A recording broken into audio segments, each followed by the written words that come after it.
All right, something went seriously awry with my last recording there. All right, so let's move on to cash.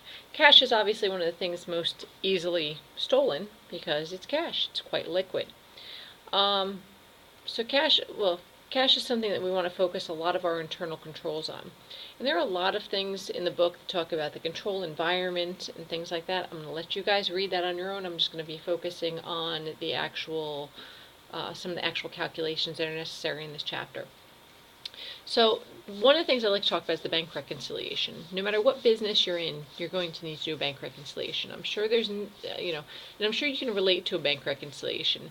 There are probably many times that you pull open your own bank statement or you look up how much money you have in the bank online, and it doesn't necessarily match your records. Okay, maybe you've written a check, but it hasn't been cashed by somebody yet, or something along those lines. Any one of those things could happen, and if you think about a business, hundreds of these things could be happening. Checks could be written and not cashed, and you could be put in a deposit that isn't showing up as recorded yet. Lots of things that could happen. Could happen to create a difference between the cash on your bank statement and the cash on your records. All right, so when you have that, no matter what business you are, you'll have to do a cash reconciliation. Okay, big business, small business, you're going to need to know how to do a cash reconciliation. So I like just, the book has it laid out in a number of different ways, but I like almost just putting it in one simple grid here. What you would do is you'd start off with the cash you have on your bank statement and you'd put it there. And the cash on your records you would put there. Now let me explain what each of these items are that are in here. If you're starting off with the cash on the bank statement, the things that you need to adjust for here are those things that the bank doesn't know about. So let's say that I put in a deposit overnight. Okay, I put some money in a drop box overnight. On my records, I have recorded that deposit. But as of the bank's records, they may not have recorded that yet. So the bank doesn't know about that maybe $5,000 deposit you made overnight last night, even though you do. So you'd start off with the cash you've got on the bank statement and add to it the deposit the bank has not recorded yet. On the other side of things, let's also say that, in our records, the company's records, we've written a few checks, but they haven't cleared from the bank yet. So the bank doesn't even know they exist yet, that you've written out several checks to people. So with that, you would take the cash balance from your bank statement and you'd subtract any checks that have not cleared through the bank yet. And if the bank has made any errors, plus or minus, you would make those adjustments as well. And you'd come out to an adjusted balance here.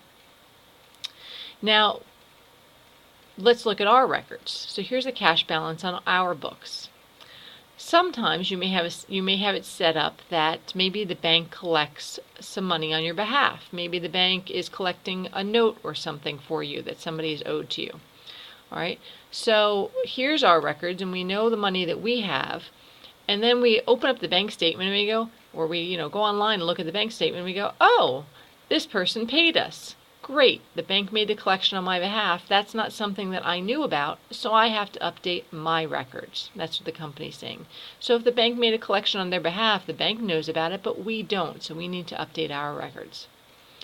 NSF checks, non-sufficient funds, that stands for. And non-sufficient funds checks is basically a check that bounced. So let's just say that I thought somebody had paid me. Okay, I thought Joe had paid me.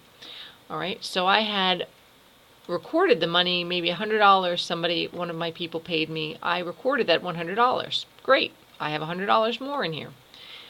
However, what I didn't know is that the check bounced. So with that, I have to take the $100 that I thought I had gotten out of my balance, because once I found out that the check bounced, that means I no longer actually have that money and I've got to pull it back out of my balance. Service charges. Well, all of us have had this, right? That you open up your bank statement and you go, hey, they charged me $2.50 for this. That's not something that we knew about to record on our books until we see the actual bank statement, right? So if we have any service charges, we have to deduct those from our cash balance as well. And if we've made any errors on our part, then we would have to fix them. That leads us to an adjusted balance on our records. So once you have these two adjusted balances should come out to exactly the same amount. If they didn't come out to the same amount, then something is wrong and we've done something wrong in our reconciliation. But this is my basic format for a reconciliation. The book shows it to you in several crazy different ways, but I like looking at it just like this, and it works. Okay, so let's move on to the other thing I want to talk about with cash. Like I said, you should be reading this chapter. There's a lot of interesting information. There's a lot of definitions that I don't feel I should be going through here, but you can read about. Let's talk about petty cash. Petty cash is an account that gets set up. Let me get to this slide. Hang on a second. Okay, here we go. Petty cash. Petty cash is, most companies have this. Because the thing is what you're trying to do is you need access to cash sometimes. Not a lot of cash, maybe $500 or $1,000. If you're running a business, sometimes it's just easier to take $20 out of a lockbox somewhere and say, can you go do me a favor? Can you run and go get some stamps? And you have somebody run out and get stamps. They bring you back the receipt, they bring you back the change, and they bring you back the stamps, right? Well, that small amount of loose money is called petty cash. And petty cash is just that. It's a small amount of cash. It's not a consequential amount. It's a relatively small amount. And it's just it's just good to have cash on hand, because how easy is it really for a company to actually have cash in their hands for small things? Like, for example, what if I wanted my team to work through lunch one day? I might decide I'm going to buy them pizzas. And if I don't have a corporate credit card and I don't want to put it on my own, I might take the money out of the petty cash fund. Okay. So now that you have an idea of what petty cash is, how do we set it up? Well, the original entry to set up petty cash is simply a debit to petty cash and a credit to cash. Now this is it. This is the only time that you actually touch the petty cash account, that you debit petty cash.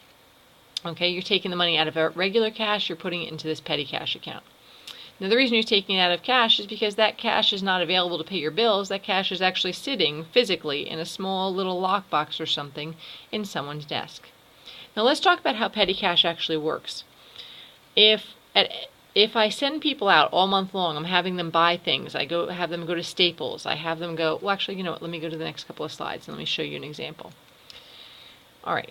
So say during the month I had office supplies expenses of $380, I had postage expenses of $22, I had store supplies of $35, and I had some miscellaneous costs. Maybe that's our pizza in there of $30.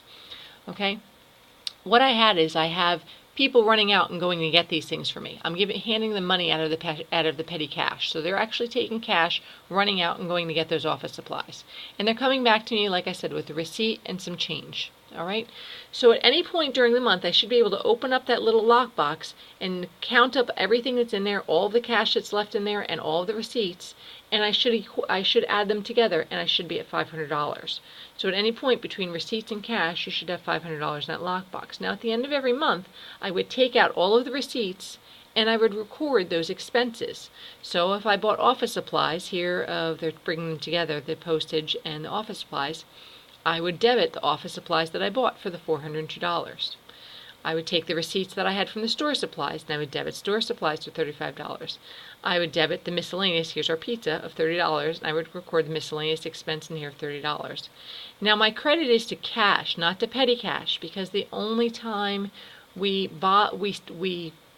do any adjustments to petty cash is either when we first set up the fund, right, where we set up the $500 in this a couple slides ago, or if we decide we're going to increase the amount. Maybe we decided $500 was not enough and we needed something more like $750 in there. So we would adjust petty cash up for that $250 extra dollars. But when we actually make the entry to record all those receipts, we go straight to cash. Now simply it's just a matter of ease that we go right to a credit of cash. And we basically, when we go to the credit of cash, we refill the lockbox for the following month. Okay. One other thing I want to mention is cash is not just cash. Cash is cash and other cash equivalents. Cash equivalents are items that are as liquid as cash. So you might have a money market account that is not technically cash, but it is cash in the sense of you can have your hands on it as cash in no time at all. All right. So that's called a cash equivalent, and it's also recorded in the balance sheet in that cash line. It's usually referred to as cash and cash equivalents. All right, some other things that might be in there, maybe a treasury bill that's going to become cash within 3 months. All right, they're so liquid that basically they're considered to be a cash equivalent.